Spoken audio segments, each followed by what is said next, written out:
नमस्कार मित्रों, मैं हूं CA Haris and welcome back to my channel. आज मैं आपके साथ शेयर करने जा रहा हूं बजट प्रपोजल्स, जिसकी मार्केट पे भी क्या इम्पैक्ट होने वाली है और इंडिविजुअल्स इन्वेस्टमेंट स्कीम्स और उसके रिगार्डिंग क्या क्या नए नए प्रपोजल्स जो बजट 2023 में डिक्लेयर किए गए हैं, तो हम लोग आगे डिटेल में डिस्कस करेंगे। और लास्ट में मैं इनकम टैक्स जो स्लैब्स है वो भी क्या चेंजेस हुआ है और इनकम टैक्स रिलेटेड क्या क्या चेंजेस नोटिफाई किए गए हैं बजट में, वो सारा चीज़ यहाँ पे आगे डिस्कस करने वाला हूँ और एक्सप्लेन भी करने वाला हूँ। तो फर्स्ट हम देख लेते हैं इम्पैक्ट ऑफ बजट 2023। उन्होंने सबसे बड़ा इम्पैक्ट है कैपेक्स एलोकेशन, जो 10 लाख करोड़ का जो यहाँ पे डिक्लेयर किया गया है, दैट इज 33% हाइक यहाँ पे अनाउंस किया गया है। तो उससे क्या होगा कि जो इंफ्रास्ट्रक्चर कंपनीज है उनको काफ़ी अच्छा बेनिफिट होने वाला है। और ओवरऑल कैपेक्स इंक्रीज होने से जो भी कैपेक्स रिलेटेड, जो कैपिटल रिलेटेड जो भी कंपनीज है या जो भी उनके स्टॉक्स है, उसमें काफ़ी लॉन्ग टर्म में यहाँ पे इन्वेस्टमेंट या स्टॉक में ग्रोथ देखने को मिल सकता है। और प्लस रेलवे रिलेटेड जो भी बिजनेस है, क्योंकि रेलवे में भी 2.4 करोड़ का यहाँ पे इन्वेस्टमेंट डिक्लेयर किया गया है, तो रेलवे रिलेटेड जो भी बिजनेस है या जो भी कंपनीज है उसमें भी आपको काफ़ी अच्छा ग्रोथ देखने को मिल सकता है। सेकेंड जो है वो कंजम्पशन बूस्ट। कंजम्पशन बूस्ट कैसे होगा? क्योंकि जो न्यू टैक्स रिजिम है उन्होंने यहाँ पे अभी जो लिमिट जो 5 लाख की जो थी रिबेट की, उसको 7 लाख कर दी है। तो 7 लाख तक कोई भी टैक्स नहीं होगा। तो गवर्नमेंट का ये थिंकिंग है कि वो 7 लाख तक कुछ भी टैक्स नहीं होगा। तो और गवर्नमेंट क्या है कि स्लोली न्यू टैक्स रिजिम है उनको ही वो प्रमोट कर रहे हैं। क्यों?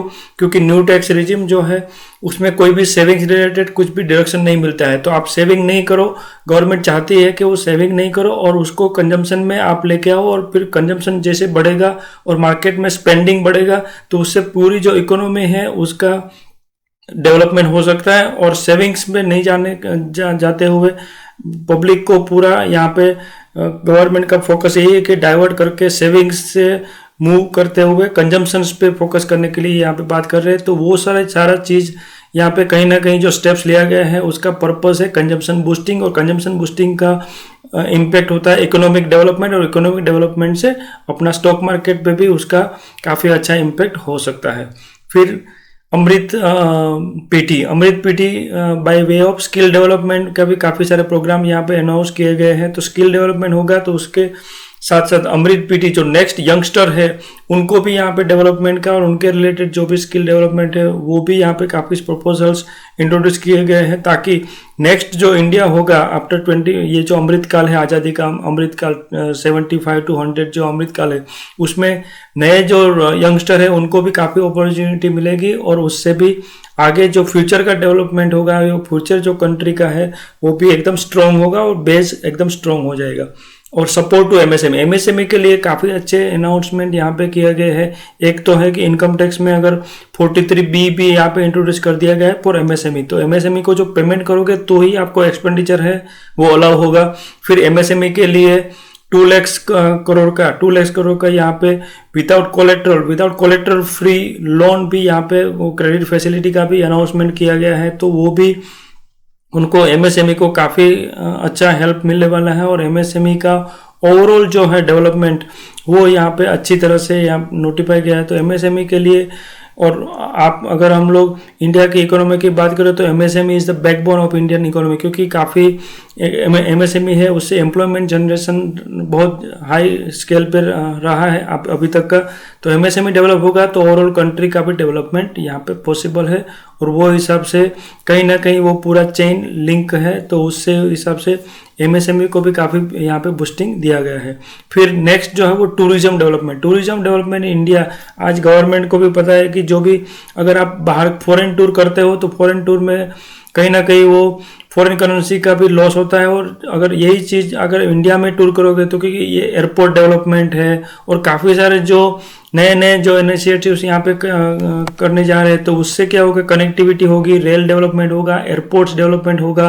और उससे पूरे जो डेवलपमेंट और टूरिज्म सेक्टर में जो भी बेनिफिट मिलना चाहिए और टूरिज्म सेक्टर को यहाँ पे प्रमोट करने के भी पूरी की पूरी कोशिश ये बजट में की गई है। तो उससे भी गवर्नमेंट का कंजम्पशन बढ़ेगा और स्पेंडिंग बढ़ेगा, और स्पेंडिंग बढ़ने से इकोनॉमी भी काफ़ी यहाँ पे अच्छा खासा ग्रोथ मिलने का यहाँ पे प्रपोजल्स काफ़ी रखे गए हैं। तो उससे भी काफ़ी इम्पेक्ट हो सकता है। और स्टॉक मार्केट में टूरिज्म रिलेटेड जो भी कंपनीज है उनको भी काफ़ी अच्छा फ़ायदा हो सकता है। फिर ग्रीन ग्रोथ है, उसमें क्या है कि 35,000 crore for priority capital investment towards energy transition and net zero objectives, और 500 new waste to wealth plants भी यहाँ पे सेटअप करने की बात की गई है। तो उससे कहीं ना कहीं जो भी ग्रीन ग्रोथ का जो टारगेट है गवर्नमेंट का, और ग्रीन एनर्जी, और वो उससे भी काफ़ी यहाँ पे प्रेशर दिया गया है और काफ़ी अच्छा ये चीज़ को भी हाईलाइट किया गया है। तो उससे भी ग्रीन ग्रोथ भी अचीव हो पाएगा। फिर नेक्स्ट अगर बात करें तो maximum deposit limit for senior citizen saving scheme जो SCSS, वो अभी आज के डेट में 15 लाख ही, 15 लाख से ज़्यादा आप उसमें इन्वेस्ट नहीं कर सकते हो। तो उसको 15 लाख की लिमिट यहाँ पे बढ़ा के 30 लाख कर दी गई। तो सीनियर सिटीजन्स का अगर कोई भी रिटायर होते हैं उसको अगर इन्वेस्ट करना है तो आज के डेट में जो लिमिट 15 लाख की 30 लाख कर दी गई, तो हायर वो भी इन्वेस्ट कर सकते हैं। और इन्वेस्टमेंट से ये जो इन्वेस्टमेंट अगर सीनियर सिटीजन जो स्कीम में इन्वेस्ट करेंगे तो उससे बाहर से जो गवर्नमेंट को आज जो भी डेफिसिट होता है, फिजिकल डेफिसिट मीट करने के लिए जो बाहर से लोन लेनी पड़ती है, उससे अच्छा है कि सेविंग्स आएंगे ये सीनियर सिटीजन स्कीम और बाकी सब सेविंग्स है। उससे क्या होता है कि गवर्नमेंट की जो बोरोइंग्स है वो कम हो जाएगी, और ये सेविंग सर्टिफिकेट्स मनी आने से उनकी फिजिकल डिपॉजिट जो है वो मीट हो पाएगा। वो पर्पस को देखते हुए यहाँ पे ये इंक्रीज किया गया है। Plus monthly income account scheme जो है उसमें जो लिमिट है वो 4.9 से बढ़ा के 9 लाख कर दी गई है फॉर सिंगल अकाउंट होल्डर, और जो जॉइंट अकाउंट होल्डर है उसका 9 लाख से 15 लाख किया गया है। तो वो भी उसका सेविंग्स की लिमिट जो है वो बढ़ गई है। तो यहाँ पे ये भी फायदा होगा। प्लस एक नया चीज जो लेके आया है वो है महिला सम्मान सेविंग सर्टिफिकेट्स यहाँ पे लेके आए, और वो भी 2 साल तक आप इन्वेस्ट कर सकते हो अप टू मार्च 23-24 और 23-25 2 साल तक आप पूरा इन्वेस्टमेंट कर सकते हो। और महिला के लिए भी एक अच्छी सेविंग सर्टिफिकेट स्कीम है, जो आप गर्ल चाइल्ड है तो उसके नाम से, या महिला खुद भी अपने नाम से यहाँ पे इन्वेस्ट कर सकते हैं। और वो इन्वेस्टमेंट का कहीं ना कहीं जो फिजिकल डिपॉजिट का जो गैप है उसको मीट करने के लिए यहाँ पे ये चीज़ किया गया है। और हम लास्ट में अभी बात कर लेते हैं इनकम टैक्स में क्या क्या चेंजेस किए गए हैं वो मैं जस्ट आपको हाईलाइट बता देता हूं। तो यहाँ पे 87A का जो रिबेट है, न्यू टैक्स रिजिम की बात कर रहा हूँ, वो अभी 5 लाख का 7 लाख कर दिया गया है। तो अप टू 7 लाख कुछ भी टैक्स देने की जरूरत नहीं है अंडर न्यू टैक्स रिजिम। और स्टैंडर्ड डिडक्शन की बेनिफिट आज के डेट में, अभी प्रीवियस लास्ट ईयर तक जो स्टैंडर्ड डिडक्शन 50,000 मिल रहा था वो न्यू टैक्स रिजिम को नहीं मिल रहा था, मगर अभी उसको भी यहाँ पे न्यू टैक्स रिजिम को एक्सटेंड कर दिया गया है।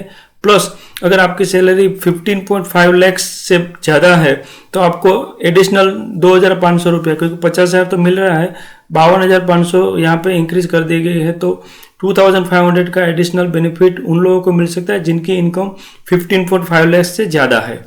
और लिव एनकेसमेंट की जो यहाँ पे नॉन गवर्नमेंट मतलब प्राइवेट सेक्टर के जो एम्प्लॉइज है उनका रिटायरमेंट के टाइम पे जो लिव एनकेसमेंट मिलता था उसका एग्जम्पशन का लिमिट 3 लाख रुपया था, वो 3 लाख को यहाँ पे बढ़ा के 25 लाख रुपया कर दिया गया है। तो उससे क्या होगा कि उनको भी टैक्स नहीं लगेगा, और रिटायरमेंट के टाइम पे जो पैसा उनको मिलता था वो टैक्स फ्री मिल जाएगा up to 25 lakh for leave encashment. और वो चीज़ उसको आगे जाके इन्वेस्टमेंट कर सकते हैं, और इन्वेस्टमेंट से काफ़ी रिटर्न अर्न कर सकते हैं। तो वो भी कहीं ना कहीं सीनियर सिटीजन्स और जो रिटायरिंग एम्प्लॉइज है उनके लिए भी काफ़ी पॉजिटिव यहाँ पे प्रपोजल्स है। प्लस पेमेंट टू एमएसएमई जो है वो भी मैंने बताया कि 43B में यहाँ पे इंट्रोड्यूस कर दिया गया। तो 43B मतलब कि पेमेंट बेसिस पे अगर एमएसएमई को पेमेंट नहीं किया है आपने तो वो फिर अलाउड ही नहीं होगा। तो पेमेंट करोगे तो ही वो बिजनेस एक्सपेंडिचर अलाउ होता है अंडर सेक्शन 43B। वो करने से एमएसएमई को भी इनडायरेक्टली यहाँ पे सपोर्ट करने का पूरा कोशिश किया गया है। Then next is the conversion of the physical gold to the electronic gold receipt and the vice versa. Electronic से फिजिकल जो भी कन्वर्ट करना है उसको यहाँ पे कैपिटल ट्रांसफर नहीं बोलते हुए उसके ऊपर कोई भी टैक्स नहीं लगेगा। अगर वो वैसा ट्रांसफर करना चाहते हो आप फिजिकल टू इलेक्ट्रॉनिक और इलेक्ट्रॉनिक टू फिजिकल जो भी आप करना चाहते हो तो उसमें आपको कुछ भी टैक्स देने की जरूरत नहीं है, और पूरा टैक्स फ्री कर दिया गया है। प्लस प्रिजम्पटिव टैक्सेशन जो है उसकी लिमिट आज के डेट में जो 2 करोड़ है उसको 3 करोड़ कर दी गई है फॉर नॉर्मल बिजनेस। और प्रोफेशनल्स जो है उनके लिए प्रिजम्पटिव टैक्सेशन। प्रिजम्पटिव टैक्सेशन मतलब कि जो एक प्रिजम्पटिव एक फिक्स रेट पे आपको कुछ भी बुक्स ऑफ अकाउंट या कुछ भी मेंटेन करने की जरूरत नहीं है। फिक्स रेट जो आपकी ग्रॉस रिसिप्ट है उसका फिक्स रेट पे परसेंटेज पे आप इनकम कैलकुलेट करके वो हिसाब से टैक्स पे कर सकते हो। तो उसकी प्रोफेशनल के लिए जो लिमिट है वो 50 लाख है, उसको भी 75 लाख कर दी गई है।